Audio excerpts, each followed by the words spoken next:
Hi guys, so today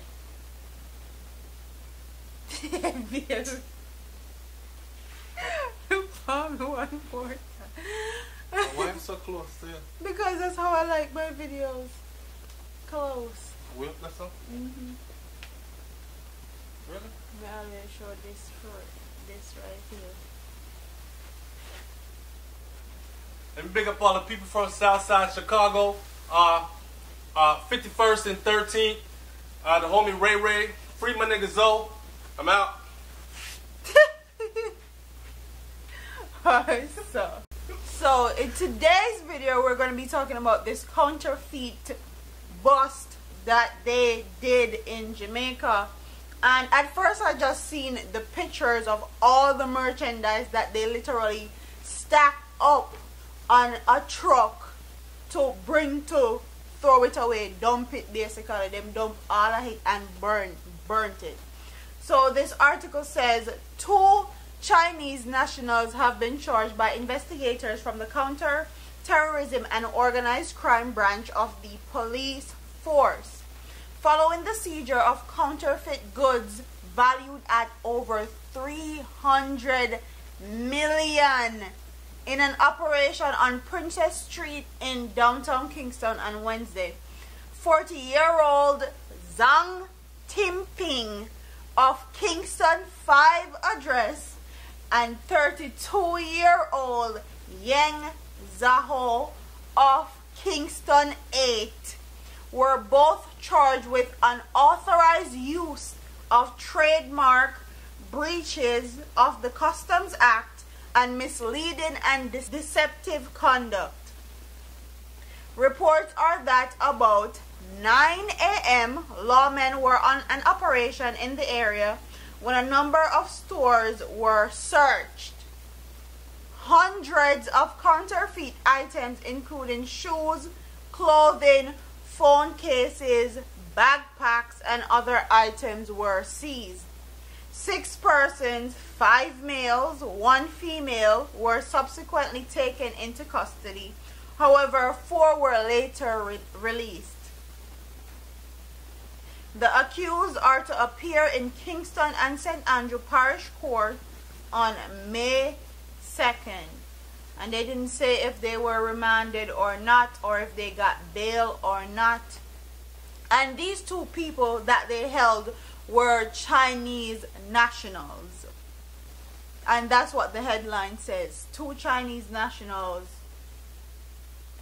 charged for massive counterfeit seizure. So we know in Jamaica a lot of our importation or of goods come from China. So everything, well, not everything, most of what is in Jamaica, from food, clothes, hair, shoes, everything there comes from China. The Louis Vuitton and Gucci, where everybody have on it, say them in a big brand, China it come from. So the part that struck me was they actually locked up 2 Chinese nationals. That's a first, okay? A first, because we know that a lot of these Chinese people that come to Jamaica, they come, they set up shop, and when they set up shop, they get their products from China directly so that they can sell their products cheaper than, say, another person that's there. So them get that type of benefit. There's no way so many Chinese nationals can come to Jamaica, set up shop, and they have all these products and they're not breaking any rules, law, and regulation. Me mean like everything says made in China or Jamaica now. Even the food. Jamaica is no longer a farming country. We don't buy from our farmers. Our food is imported from China. So to see this bus right here, I guess they're seeing that people are talking about how these Chinese nationals are coming in and taking over Jamaica.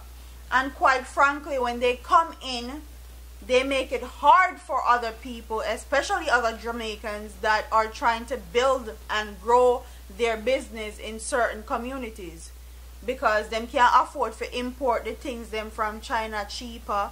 Them can't afford to make Tina, Louise and Shorty come and trust things, and they can also afford to have lower prices. So it makes it harder for Jamaican people that are trying to own businesses and be entrepreneurs to compete with them. And you know how Jamaica set up. Anything we have to do with China, them depend it quick, fast and in a hurry. If a Chinese national die in Jamaica today, they're finding somebody to lock up today. So to see them actually lock somebody up that's of Chinese descent in a case like this is very shocking. This is the first I've ever seen anything like this make news. Everything else, one Chinese man dead and we find somebody 6 hours later if you lock up and send God jail for it.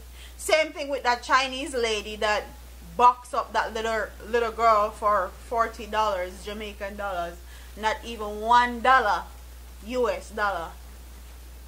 She went to court, she paid the family a few bucks and she got off scotch free. So I'm going to follow this case and see exactly what's going to happen with this case, because this is over $300 million worth of counterfeit goods that they seized and had to throw away and burn. So I'm gonna see if they're gonna do the same thing that they have done previously when they lock up Chinese nationals. Them give them a slap on the wrist and tell them, say, okay, you have to pay me a certain amount of money, and then them gone about them business and do the same thing over again. Bring you into shoes that for my wife. So I'm gonna see what's going to happen, because if they buy out this case, then we need to say something about it, because there's no way this should go and be swept underneath the rug at all whatsoever. So I'm gonna watch this case, but comment in the comment section and tell me if you guys think this is actually they're going to get locked up, which I don't think I don't think so. Do you think they're going to get locked up? Do you think they're going to pay a fine and get a slap on the wrist for this? Do you think that they're going to actually hold them accountable and dip them out of Jamaica? Do you think that's going to happen? Like, comment, share, subscribe, and tell me what you guys think is going to happen in this case, because I would love to hear what your guys' opinions are as far as this is concerned. I'm up out of here, man. Deuces.